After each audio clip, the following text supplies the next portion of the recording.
স্বামীর সঙ্গে আপনারা বেয়াদবি করেন, স্বামীকে গালি দেন, স্বামীর প্রতি রাগান্বিত হয়ে যান। আল্লাহর নবী বলতেছেন কোন মহিলার প্রতি যদি স্বামী নারাজ হয়ে যায়, আল্লাহর নবী বলেছেন আমি ওই মহিলাকে সুপারিশ করব না। এরপরে বন্ধুগণ, মা ফাতেমা রাদিয়াল্লাহু তাআলা আনহা একদিন বাড়ির মধ্যে বসে আছেন। বিশ্বনবী সাল্লাল্লাহু আলাইহি ওয়াসাল্লাম মা ফাতেমার বাড়ির মধ্যে আসলেন। আসার পর বিশ্বনবী তাকিয়ে দেখেন মা ফাতেমা বসে বসে নামাজ পড়তেছে, বসে বসে সালাত আদায় করতেছে। এবার বিশ্বনবী অপেক্ষা করলেন, মা ফাতেমার নামাজ শেষ হয়ে গেল। হওয়ার সঙ্গে সঙ্গে বিশ্বনবী ফাতেমাকে ডাক দিয়ে বলতেছেন, ফাতেমা আমি হলাম তোমার বাবা, তোমাকে আমি জন্ম দিয়েছি, আমি বুড়া মানুষ, বুড়ো হয়ে গেলাম, আজ পর্যন্ত বসে বসে নামাজ পড়ি না। তুমি আমার মেয়ে, আমার চেয়ে বয়স মনে হয় বেশি হলো, আমি দেখলাম তুমি বসে সালাত আদায় করতেছো, আমি নবী হয়ে এটা বরদাস্ত করতে পারি না। এবার বন্ধুগণ, মা ফাতেমা বললেন, আব্বাজান আমি হাউস করে এমনটা করি নাই। আব্বাজান যেহেতু প্রশ্ন করেছেন না বলে পারি না। আব্বাজান আমার শরীরের মধ্যে, পরনের মধ্যে যে জামাগুলো রয়েছে, এই জামার মধ্যে হাজার হাজার তালি রয়েছে, এত তালিওয়ালা ফুটাওয়ালা জামা পরে আমি দাঁড়িয়ে যে বসে থাকবো? আমি জানতাম এমন সময় আল্লাহর নবী আসবেন, আমার আব্বাজান আমার বাড়ির মধ্যে আসবেন, আর আমি নামাজ পড়বো, আমার পরনের মধ্যে ছেঁড়া জামা আমার আব্বাজান যদি দেখতে পায়, দেখার পর আমার আব্বাজান আমার স্বামী আলীর প্রতি বিরক্ত হতে পারে।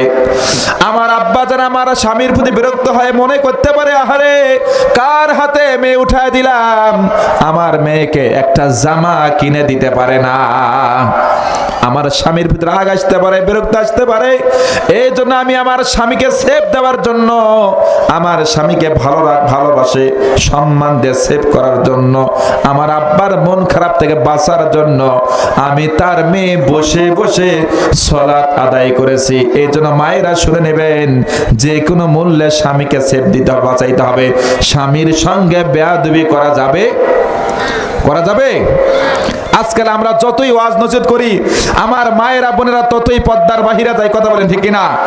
এই কথাগুলো যতই বলি ততই তারা উল্টা পাল্টা বুঝিয়ে স্বামীর বিরুদ্ধে চলে, নামাজের বিরুদ্ধে চলে, পর্দার বাহিরে চলে। কথা বলেন ঠিক কিনা? ও আল্লাহ রে, আল্লাহ রে, কোন জামানায় পাঠাইলা আমারে। কথা বলেন ঠিক কিনা? বর্তমানে ছেলে মেয়ের সমান সমান মাপ, লম্বা চুল কাটিয়া মেয়ে মাথায় পরে ক্যাপ আছে না নাই? বর্তমানে ছেলে মেয়ের সমান সমান মাপ, লম্বা চুল কাটিয়া মেয়ে মাথায় পরে ক্যাপ। আল্লাহ রে কোন জামানায় পাঠাইলা আমারে। বর্তমানে ছেলে মেয়ের সমান অধিকার, হুন্ডা সাইকেলে চড়ে সাজে যে ড্রাইভার। কথা বলেন ঠিক কিনা?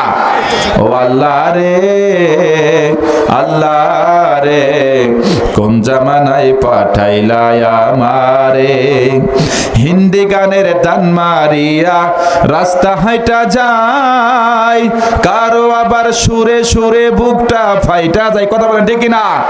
এই বুক ফাটার গান বলে বাংলার জমিনে এক মহিলা ভাইরাল হয়েছে, আর আল্লাহর ওলিরা কোরআনের তাফসীর করে জেলের মধ্যে গিয়েছে। কথা বলেন ঠিক কিনা?